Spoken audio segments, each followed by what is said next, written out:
Creation of AWS code pipeline practical with .NET Core microservice example. Welcome to Coding Book, guys. This is Shankar Shvaryani, and this is a playlist in what we are making automate a process of build pipeline and a release pipeline.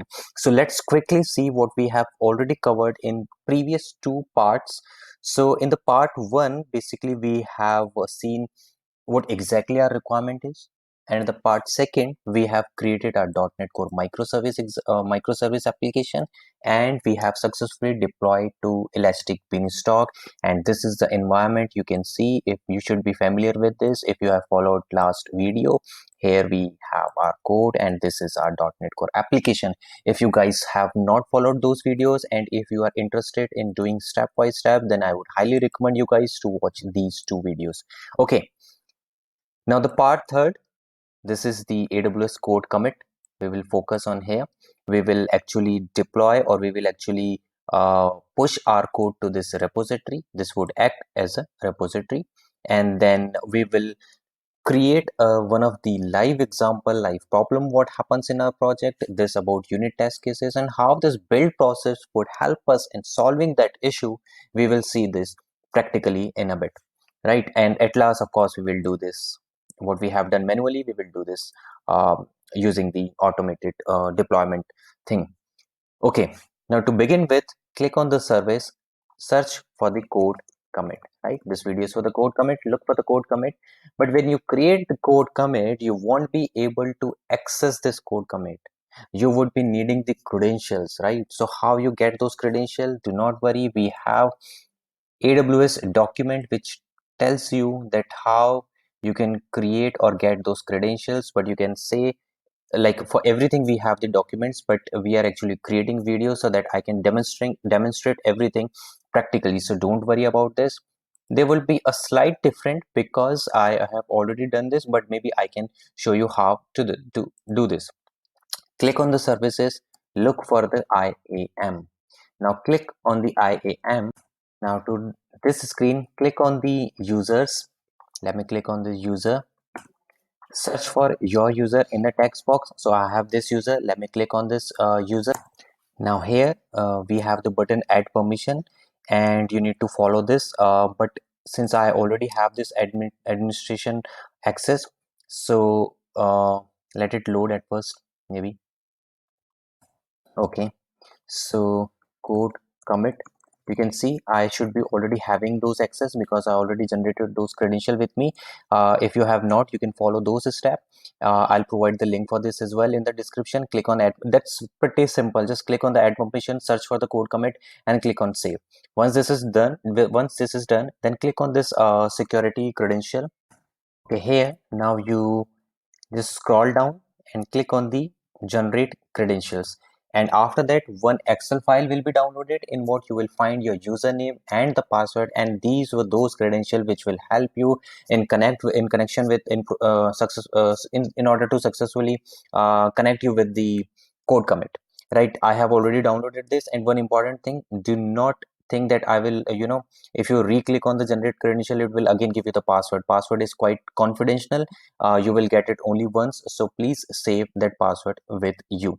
And the credentials like you are seeing right now, they all are dummy.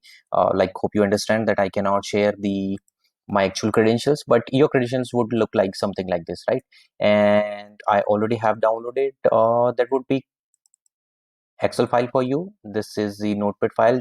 So this is username and the password, again dummy one. It would look like this. Okay, now let's move to our main step. Click on the code commit. Now here you need to click on this create repository, then provide the name of repository when it asks. Okay, so maybe product code commit demo, then click on this create button. Okay, so once this is created, now pretty simple. You just need to maybe there is generate get credential, but we have already covered that thing, right? Now copy this URL and we will clone this. Now how to clone this? I think you should be having the Git. If you do not have, I'll provide the link for this as well. Just download the Git for Windows. Once this is downloaded, go to your location. Where do you want to, maybe I can create a new folder, like git code project anything, and right click, git bash here, then paste the URL which you have copied. Let it load first. Okay, it has loaded. Now right click, paste.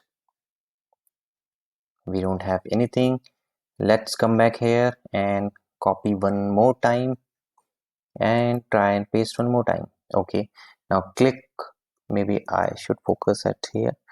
That should not be an issue, but just for me. Now it should prompt us with the credentials, or for the credentials. So where are the credentials? We all know. Let it prompt first. Okay, we have the prompt with us, right? So here you need to just provide your credentials. Once you provide your credential and click on OK, and your repository should be cloned at your local. So I'm going to just pause for a minute so that I can enter my actual credentials. Okay, that is done for me, and I have successfully cloned this here, right? And hope you don't mind pausing the video while entering those credentials. Okay, now we have this git with me. Now next is this is the product. This is the our API which we created. I need to paste the API over there. I think there is a problem. I cannot see that git folder and the problem. Okay, so we have some problem. Okay, it means that I have entered wrong credentials. So let me enter the right credentials one more time, and I think that's probably a good thing actually. This error now we have. I wanted to show you one more thing. Now in the second time, if you just copy this code and try to clone this one more time, so you won't get the pop-up in what you entered those credentials. So probably what you can do, go to your Windows credentials, those credentials, right? And in the credential manager, you will see that you already have those credentials with you, the code commit credentials. You can quickly go and delete those credentials. Only then this pop-up would come, right? So let me pause it again and enter my correct credentials, right? And I'll resume once again. Perfect. Now it says we have cloned empty repository. Now let's close this, and here we have the git one. Right now you can access all the commands. So now let's quickly go to your application. This our application. This is our application. Control A, Control C, and git code project, and paste your project here.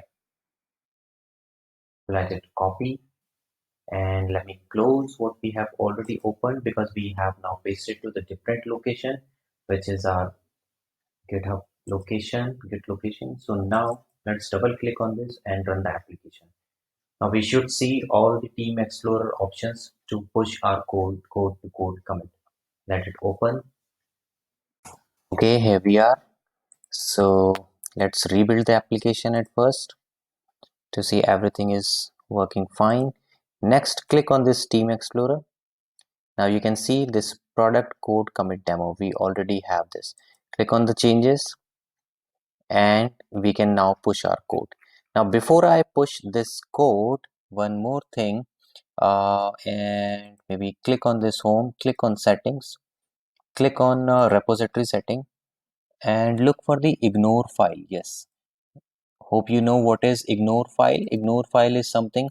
Now click on the changes. You will notice we have just few things to commit, and before this git ignore it, there were so many files. Basically git ignore contains the information of those files which you do not want to push to the repository, and ideally we should never push, like the DLLs, right?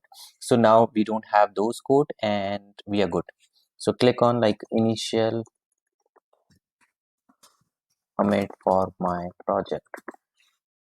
Always enter a meaningful message. Click on commit staged, then maybe select all, click on stage, and now I think I need to enter message once again. Initial commit for my project. Click on commit staged. Last time I think nothing was there in this stage. Now click on sync, click on push. Although you can do all this stuff from the git commands as well, git bash, which we have just seen, and also you can work from the this tool as well. Both would work for you. Now it should push our data into a repository, and after that, if we check this in the code commit, we should see. So let it first push. 2 indicates that there are 2 unpushed commits. So it is pushing successfully pushed branch. Okay, click on home, and now let's click to this repository. We should see our repository now. Okay, this is which we created. Click on it.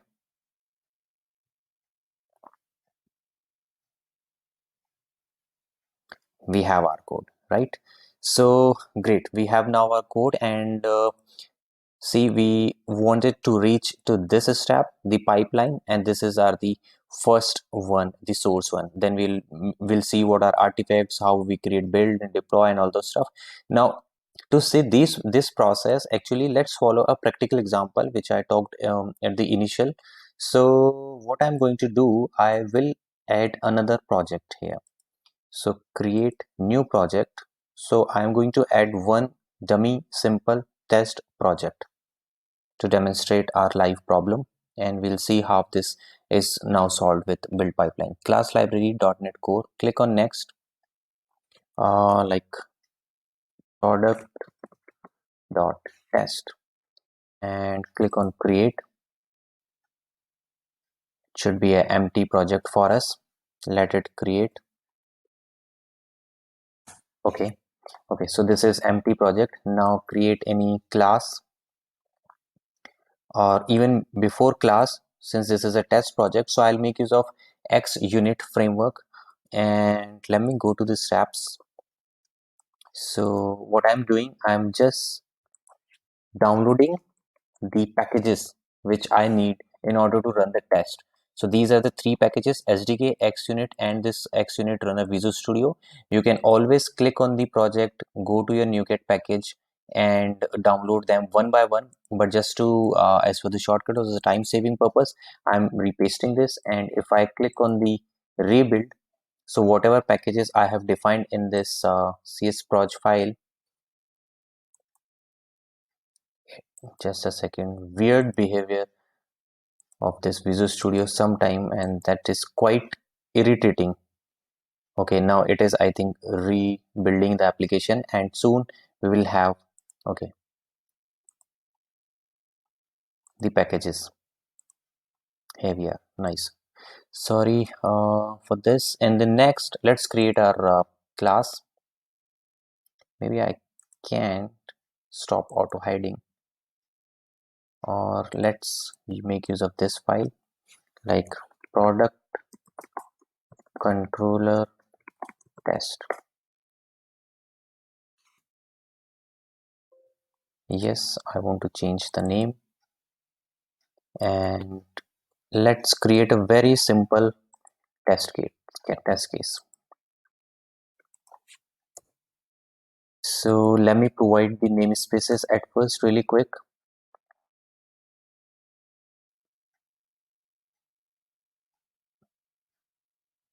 I think something is fishy now with VS. Maybe restart would fix this. I'll do it after the video because now it is quite slow. Okay, then provide the reference of the product API project, and resolve this issue as well by pressing control dot. Okay, what we are doing, we have this order controller, we have this get method, and this is a simple test case, sorry, which is just checking the text. If everything is fine, it will run our case successfully, otherwise it will fail our case. So let it run at first. So again, at first it build our solution, and here we can see all our test cases. Right now we have just one test case, so build is succeeded. Now let's wait for the test case to be succeeded.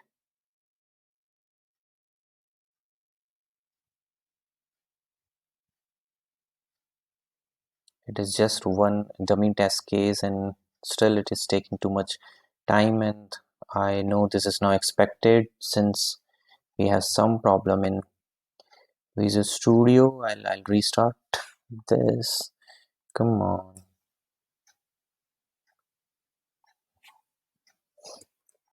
Okay, we have successful test, right? Now, let me at first push our code, click on changes and added test project. Click on commit all, click on sync.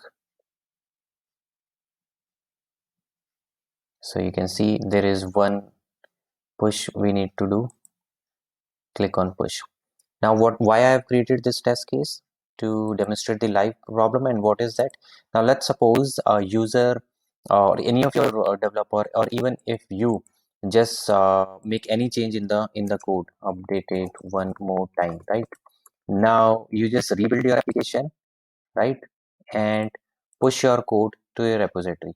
So no one is here to check that whether this is going to fail your build or not, right? Whether any change, although you can have the manual testing for this, but why not automate this process, right? So what ideally you should have done, you should have run all the test cases.